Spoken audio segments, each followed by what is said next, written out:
Trending ఉన్న వస్తువు ఏ store లో తక్కువ ఉందో వెతికి మీ ముంగట ప్రజెంట్ చేయడమే మన మెయిన్ ఎజెండా. అందుకే మర్చిపోకుండా మన వాట్సాప్ ఛానల్లో గానీ టెలిగ్రామ్ ఛానల్లో గానీ ఫాలో కండి. లింక్ వచ్చేసి మన ప్రొఫైల్ ఉంటది లేదా డిస్క్రిప్షన్ లో ఉంటది.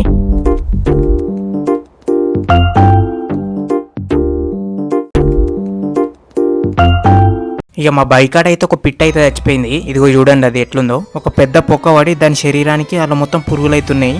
ఇది మన ఫస్ట్ వ్లాగ్ అనమాట. అయితే ఈరోజు బైక్ ఆడికి అయితే పోతున్నాం అల్కుడి ఏనికి. పొద్దున్న 6 గంటలకేమో మా నాన్న అయితే 3 సంచులు అయితే తీసుకోండు, వడ్ల సంచులు. మొత్తం 2 ఎకరాలు అయితే ఇస్తున్నాం పొలం ఈసారి. ఎకరమేమో మా సొంతం జాగా, ఇంకొక ఎకరమేమో కౌలుకైతే పట్టుకున్నాం. మా బాయ్ మాత్రం రోడ్డు సైడ్ కే ఉంటది, రోడ్ బిట్టే దిగంగానే మా బాయ్ ఉంటది. ఇక ఇంతలోనే మా బాబాయ్ అయితే వచ్చిండు ఆ వడ్ల సంచులు తీసుకొని. ఇక ఒక్కొక్కటి మోసుకొని పోవాలి అక్కడికి. పాప మా అంకుల్ది బండి పంక్చర్ అయిందంట. ఒక 3 కిలోమీటర్స్ నుంచి నూకుట వస్తున్న బండిని. నేను వీడియో తీస్తుంటే అంకుల్ అయితే సిగ్గుపడతా ఉండు.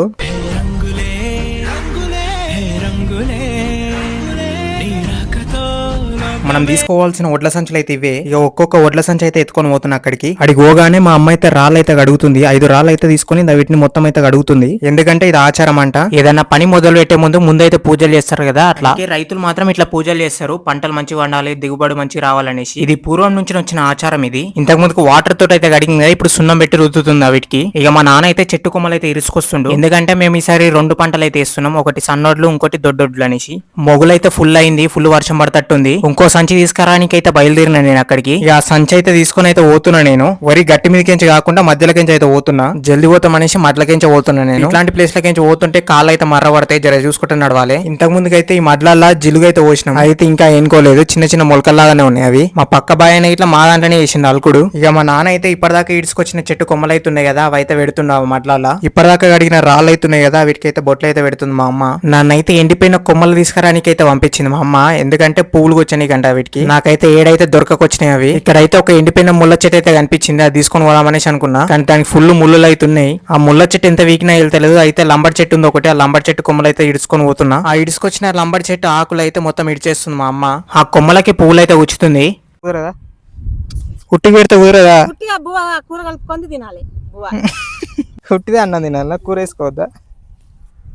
ఇక చిన్నగా ముసురైతే స్టార్ట్ అయింది. మా ఫోన్ లోని నడుస్తనేసి కవర్ అయితే పెట్టేసినాం మేము. ఈ గ్యాప్ లో మా అమ్మ అయితే పూలు మొత్తం అలంకరించింది ఆ చెట్టుకి. నేనైతే సరదాగా అయితే అక్కడ కూర్చున్నా, ఇక వర్షంలో తడుచుకుంటా. ఒక చిన్న లైక్ అయితే కొట్టాను భయ్యా, జర నాకు మోటివేషన్ లాగా ఉంటది. ఇప్పటిదాకా తెచ్చిన వడ్ల సంచులు అయితే ఉన్నాయి కదా, అవి అయితే ఇప్పుతున్నా. సన్నోడ్లు ఇప్పుతున్నాం ఫస్ట్. ఇప్పిన తర్వాత ఒక పిడికడు వడ్లు సపరేట్ తీసింది మా అమ్మ, ఎందుకంటే దేవుని పెట్టడానికి అవి. ఇక పూజ సామాగ్రి తీసుకుని అయితే పోయినా నేను అక్కడికి. మా అమ్మనేమో ఆ వడ్లు ఆ తటలున్న రాయిలు అయితే తీసుకొని పోయింది అక్కడికి. ఆ పూజ సామాగ్రి అక్కడ పెట్టేసి నేనైతే ఆకులు దేనికి అయితే పోతున్నా, ఎందుకంటే నైవేద్యం పెట్టనీకి అక్కడ. మర్రాకులు అయితే తీసుకొని రమ్మన్నది నన్ను. మొత్తం వెతికిన మర్రి చెట్టు అయితే ఎక్కడలే. రోడ్డు మీద పోతుంటే నాకైతే కానుగ చెట్టు అయితే కనిపించింది. ఇక చిన్న కానుగ చెట్టు కొమ్మలు అయితే ఇడిచిన. ఇక కానుగాకులు తీసుకుని అయితే పోతున్నా నేను. ఇక పోగానే మా నాన్న అయితే సన్నోట్లు అయితే సంచులు అయితే వర్షిండు. మొత్తం గడ్డలు ఉన్నాయని ఇచ్చగొట్టి ఆ బకెట్లు అయితే వేసిండు అవి. ఆ తెచ్చిన కానుగాకులు అయితే మా అమ్మకి అయితే అప్పయిపోయినా. బాగా రాళ్ళు అయితే పెట్టినాం కదా, బొట్లు పెట్టేసి వీటికైతే అలంకరిస్తుంది మా అమ్మ. ఇప్పటిదాకా ఆ వడ్లు అయితే తీసింది కదా సపరేట్, ఆ వడ్లు తీసి ఆ దేవుని దగ్గర అయితే పెట్టింది. ఈ ఇంటికా నుంచి అయితే బెల్లం అన్నం అయితే వండుకొని వచ్చింది మా అమ్మ. ఇప్పటిదాకా తెచ్చిన కానుగాకుల్లో నైవేద్యం అయితే పెడుతుంది మా అమ్మ. ఇక చిన్నగా దండం పెట్టుకుని నుంచి అయితే బయలుదేరిన నేను. ఇక తట్టలున్న సామాన్ అంతా కిందేసి ఆ తట్టలైతే వడ్లైతే లింపుతున్నా నేను.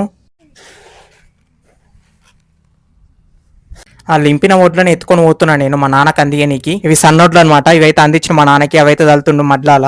ఈసారి బకెట్లు అయితే పట్టుకోబోతున్నా నేను, ఎందుకంటే 2 తట్టలు అయితే లేవు మా దగ్గర. ఇక మా అమ్మ పూజ అయితే కంప్లీట్ అయిపోయింది. ఇక తను వచ్చైతే వడ్లు అయితే లింపుతుంది ఆ తట్టలకి. ఇక మా అమ్మ అయితే తట్టలు లింపిన వడ్లను అయితే నేనైతే ఎత్తుకొని పోతున్నా. ఇప్పటిదాకా పూజ చేసిన రాళ్ళు అయితే చూడండి ఎట్లున్నాయో. అట్లే నడుచుకుంటూ వస్తుంటే దారిలో అయితే చనిపోయిన పిట్ అయితే కనిపించింది. దానికైతే ఇంత పెద్ద బొక్క పడ్డది, అలా మొత్తం పురుగులు అయితే ఉన్నాయి. ఇక సన్నోడ్లు అయితే దగ్గర అయితే పడ్డాయి. ఉన్న కాడికి ఆ బకెట్లు అయితే లింపేసినాం. ఇక లాస్ట్ బకెట్ మా నాయనకైతే అందించిన, ఆయన అయితే తలుతా ఉండాలా. ఇక పోయి దొడ్డొడ్లు అయితే అలా గుమరించిన సంచిలో నేను. ఇక మా అమ్మ అయితే ఆ గడ్డలు మొత్తం ఇచ్చగొడుతుంది ఆ వడ్లని. ఇక దబ్బ వడ్లైతే అందించిన నేను. లాస్ట్ బకెట్ దొడ్డోళ్ళు ఇట్లా అయిపోయినాయి సల్లుడు. ఇక మొత్తం వల్ల మన అల్లుడు అయితే అయిపోయింది. టిఫిన్ బాక్సులు, పూజా సామాగ్రి అన్ని అయితే చదువుతుంది మా అమ్మ. టైం అయితే 2:30 అట్లా అవుతుంది. నాకైతే ఫుల్ నిద్ర వస్తుంది. ఇక ఆ పూజా సామాగ్రి పట్టుకుని అయితే మా బాయ్ కాడికి అయితే పోతున్నా నేను. ఇక్కడ కనిపిస్తున్న 2 గోరీలు వేసినావా, మా తాతది మా నాయనమ్మది. యాక్చువల్ గా మాకు ఈడైతే 2 ఎకరాలు ఉంటది. 1 ఎకరం మా పెద్దమ్మలకు, 1 ఎకరం మాకు. నేనైతే పోతున్నా మైసమ్మ గుడి కాడికి. ఆ గుడి మా పొలంలోనే ఉంది. ఇక్కడ కనిపిస్తుంది చూడండి చిన్న గుడి, ఇదే మైసమ్మ గుడి. ఇలా విగ్రహం అయితే ఏముండదు, చిన్నగా దీపం పెట్టేసి అయితే మొక్తాం మేము. మొన్న రీసెంట్ గా కొబ్బరి చెట్టు అయితే నాటినాం ఇక్కడ, కానీ అయితే ఎండిపోతుంది, ఆకులు మొత్తం ఎండిపోయినాయి. అవిటి అయిపోయింది ఇక మాది. అది దాన్ని ఏమంటారు, అల్లుకుడు ఒడ్లు అల్లుడు అన్నీ అయిపోయినాయి. ఇక లాస్ట్ కొబ్బరికాయ కొట్టినకి అయితే వచ్చిన వీటికి. ఇక్కడ ఉంది చూసినా మైసమ్మ గుడి, అదే మైసమ్మ గుడి. ఈ గ్యాప్ లో మా అమ్మ అయితే వచ్చేసింది. ఆ చుట్టూ ఉన్న పిచ్చి మొక్కలని వీకేసి ఆ ఏరియా మొత్తం శుభ్రంగా వేసేసింది మా అమ్మ. ఇక నీళ్లతోటి ఆ గోడలైతే గడిగి బొట్లయితే పెడుతుంది. ఇక చిన్నగా బొట్లు పెట్టి అలంకరించి అగరబత్తులు ముట్టించి కొబ్బరికాయ అయితే కొడుతుంది. ఇక కొబ్బరికాయ అయితే కొడుతుంది మా అమ్మ. ఇక బెల్లం అన్నం నైవేద్యం పెట్టిన తర్వాత ఇక మాకైతే జరజరంత ఇచ్చింది తినమనేసి. ఆ బెల్లం అన్నం నేనైతే తినేసి ఆ నుంచి అయితే బయలుదేరుతున్నాను. నేను ఇక కొత్తగా చూసే వాళ్ళు మన ఛానల్ అయితే సబ్స్క్రైబ్ చేసుకోండి. ఇక ఉంటాం మళ్ళీ వేరే వీడియోలు అయితే కలుసుకుందాం. ఇక బాయ్ టాటా గుడ్ బై. మర్చిపోకుండా మన వాట్సాప్ ఛానల్ అయితే జాయిన్ కండి, ఎందుకంటే లేటెస్ట్ అప్డేట్స్ కోసం లింక్ వచ్చేసి మన ప్రొఫైల్ ఉంటుంది, ఒకసారి చెక్ చేయండి. ఇక ఉంటాం బాయ్.